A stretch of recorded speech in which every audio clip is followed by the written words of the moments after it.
I pledge allegiance to the flag of the United States of America and to the republic for which it stands, one nation, under God, indivisible, with liberty and justice for all.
Hey Patriot Warrior fam, I'm Face, and these are the histories that America forgot. According to Wikipedia, quote, Colonel James Fannin was the commander of the Texan troops at Fort Defiance in late 1835 and early 1836.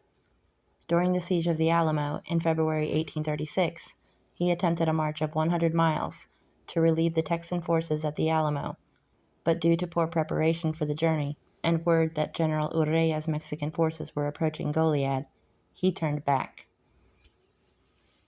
After the Alamo fell to Santa Anna's forces, the Texians received orders from General Sam Houston to fall back to Victoria. Fannin therefore abandoned the fort, but proceeded without adequate supplies and without haste on his retreat. By 9 o'clock on March 19th, they began their retreat from Goliad during a period of heavy fog. The Texian force included the San Antonio Grays, the Red Rovers, the Mustangs, commanded by Burr H. Duval, a militia from Refugio, commanded by Hugh MacDonald Fraser, Texian regular soldiers commanded by Ira Westover, and the Mobile Grays. 9 heavy artillery pieces with different calibers were ordered by Fannin to be taken by the Texians, along with 1,000 muskets, but he neglected to ensure that a good amount of food and water was transported. Carts loaded with heavy equipment were being pulled by hungry and tired oxen. Urrea did not realize the Texians had left until 11 o'clock. The 2-hour lead was removed when a Texian cart crossing the San Antonio River broke. A cannon had to be brought out of the river, and Fannin ordered the oxen be allowed to graze for a period of time after the Texians had proceeded about a mile past Manahuila Creek, resulting in the retreat being stopped. John Shackelford, Burr H. Duval, and Ira Westover opposed Fannin's decision to allow the oxen to graze, arguing that they should continue their retreat until they reached the protection of Coleto Creek timber. Shackelford would state that Fannin argued that the Mexican army against them was poor and that Urrea would not follow them. In an effort to catch Fannin's troops, Urrea left his artillery and some men in Goliad. He began his pursuit with, according to Mexican sources, 80 cavalrymen and 360 infantrymen. Mexican mounted scouts determined the location of the Texians and reported the size of the force, which Urrea concluded was smaller than he originally thought. As a result, he ordered 100 of his soldiers to go back to Goliad to help secure Presidio La Bahia. He also ordered the artillery he left in Goliad to be brought to him, and that the artillery would be escorted by some of the soldiers he was sending back. Meanwhile, Albert C. Horton's 30 cavalrymen were serving as advanced guards and were positioned to cover all sides of the Texian force. The rear guard was not alert and did not detect the Mexican cavalry that was approaching the Texians. Shortly after they resumed their march, another Texian cart broke down, and its cargo had to be transferred to another one, delaying the retreat again. Shortly after, Fannin sent Horton to scout the Coleto Creek timber that was in sight. Then the Mexican cavalry overtook Fannin's Texians. As the Texians tried to get to the high ground 400 to 500 yards away from the position they were in when the cavalry overtook them, the ammunition cart broke. The Texian soldiers formed a square against the Mexicans. The high grass of the prairie meant that the Texian view of the Mexicans was impaired. The Texians had little water. Each Texian soldier received 3 to 4 muskets. The square was 3 ranks deep. The front line contained the San Antonio Grays and Red Rovers, whilst Duval's Mustangs and Fraser's Refugio militia formed part of the rear line. The left flank was covered by Westover's regulars, whilst the right was protected by the mobile Grays. In the corners of the square, the artillery had been positioned. Fannin stood in the rear of the right flank. In addition, a number of sharpshooters were deployed around Abel Morgan's hospital wagon, which could no longer be moved after the ox that was moving it was killed by Mexican fire. The Mexican soldiers then attacked the square. The left of the Texian square was confronted by the rifle companies under Morales, and the right was assaulted by the Grenadiers and part of the San Luis Battalion. The Mexican formation involved in this attack on the right of the square was under the personal supervision of Urrea.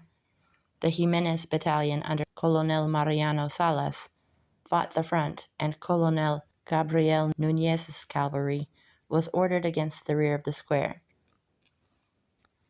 By sunset, when Urrea ordered the Mexicans to cease any more major attacks against the square due to a lack of Mexican ammunition, the majority of the action of March 19th was over. The Mexicans had assaulted the square 3 times, making effective use of their bayonets, multiple muskets, and 9 cannons. The Texians had prevented the Mexicans each time from breaking the square.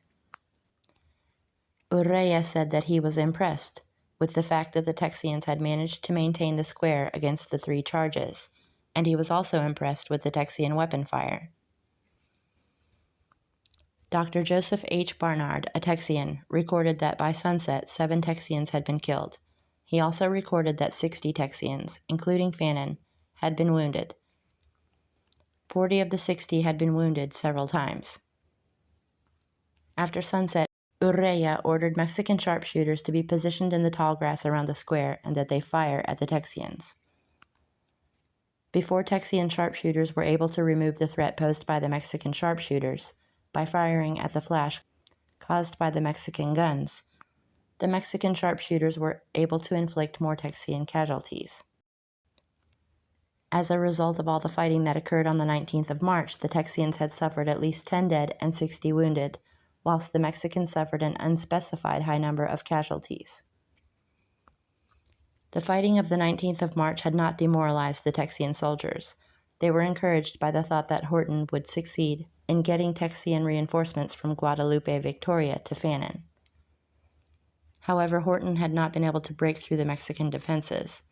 During the day's fighting, the Texian soldiers that were retreating to Guadalupe Victoria after the earlier Battle of Refugio were close enough to Fannin to hear gunfire. However, they were exhausted and hungry and did not move to the square. Urrea stationed 3 detachments of Mexican troops around the square to prevent the Texians in the square from escaping, and during the night Mexican false bugle calls were sounded to keep the Texians alert.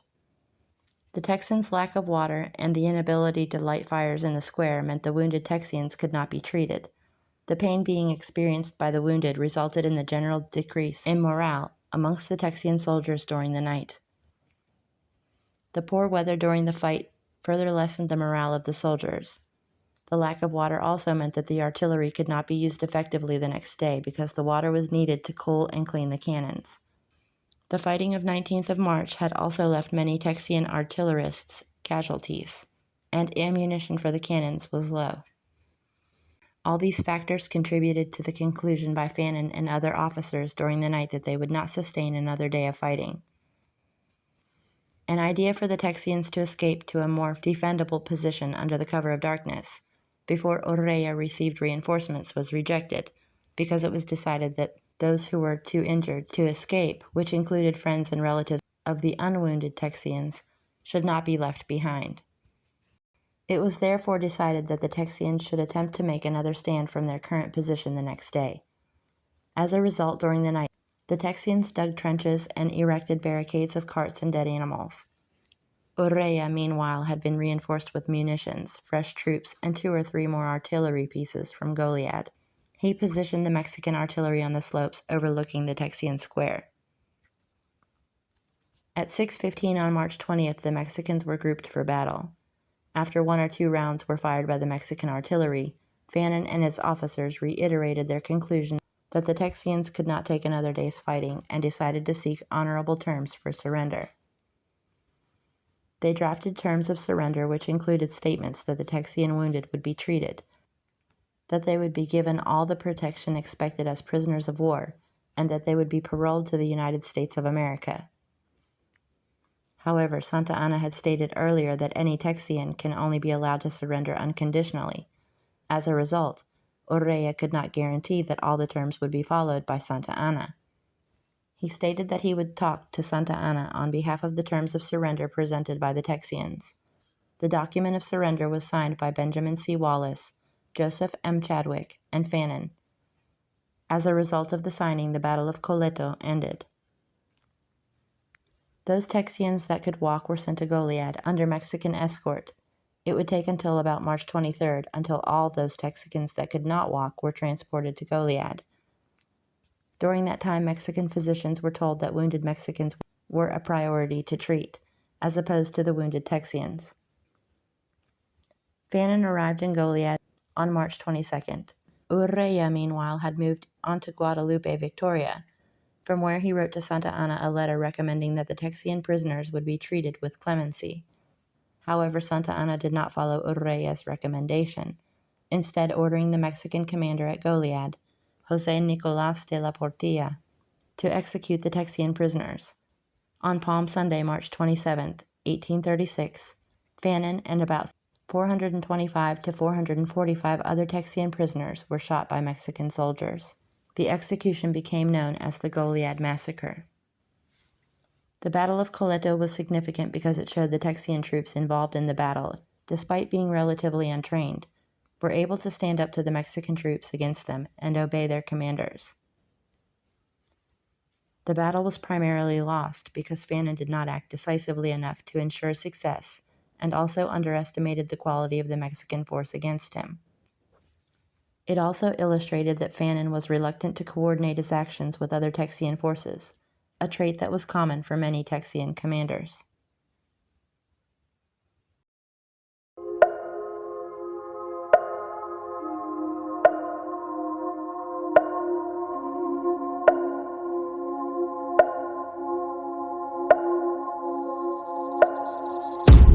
I can hear the drums in the distance.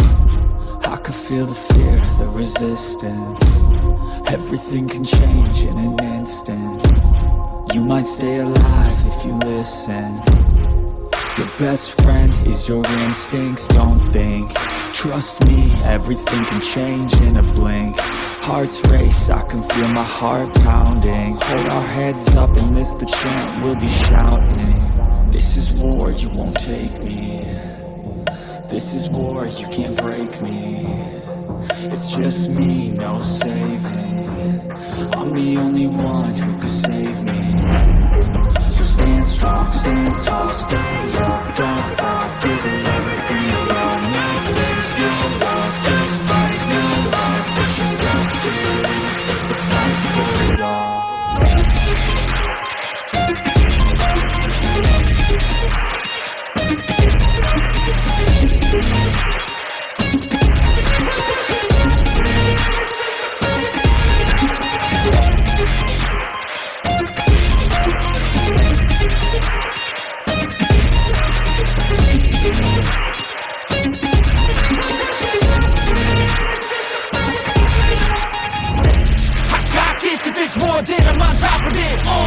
I got fuel for days, it's a weapons that you can't stop, yeah, I won't think twice, into the end of me won't make it out alive.